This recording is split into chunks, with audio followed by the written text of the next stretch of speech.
Next, we want to welcome Mario Tama to the broadcast. Mario is a photographer for Getty Images, and his pictures of Katrina and the recovery are the basis for the book Coming Back, New Orleans Resurgent. Mario, welcome. Tell us about when the hurricane first hit. Take us back to that moment. What was it like? Well, I remember I was staying in the hotel, the Holiday Inn in the French Quarter, which was relatively high ground. And I remember the storm passing. It was a fairly violent storm. There was wind, glass blowing, things shattering. It was very strong for a while, but the day cleared up in the afternoon, and I think by the end of the day, there was some sunshine that was out, and a lot of people thought the bullet was dodged.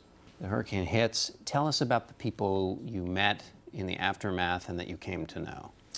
I met so many people. The people of New Orleans are, as you know, incredibly hospitable, incredibly warm, friendly, and open. And so many folks over the years invited me into their homes, into their lives, to share their stories. One in particular was Hazard Gillette in the lower 9th Ward. Hazard refused to leave during the storm and even after the storm when the government was trying to evacuate everyone from the lower 9th Ward. He refused to leave his home and basically never left since then.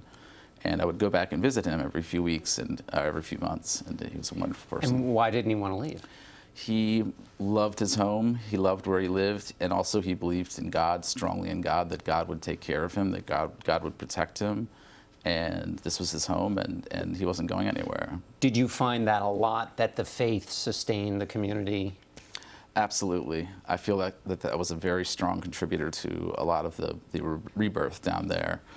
Both faith and roots, the roots of family, the roots of history. They're so much stronger down there in New Orleans than anywhere else. After the hurricane hit, we saw those pictures and images of people in the Superdome. That was the kind of the center of some of the most awful. What was it like being in there? I recall just trying to get there was difficult. There was some floodwaters around the Superdome, and walking through the floodwaters, hoisting my cameras overhead. And I'll never forget opening up that door, and this blast of putrid air came blasting out.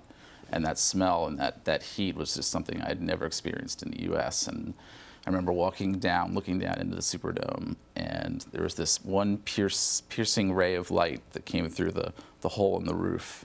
And it looked like a ray of light from the heavens shining into the depths of hell. And there were just a few people left on the ground, they'd been there for 4 days now. Hadn't had electricity, hadn't had anything, any supplies given to them. And for this to happen in this epic symbol of American success, the Superdome, it was incredibly shocking.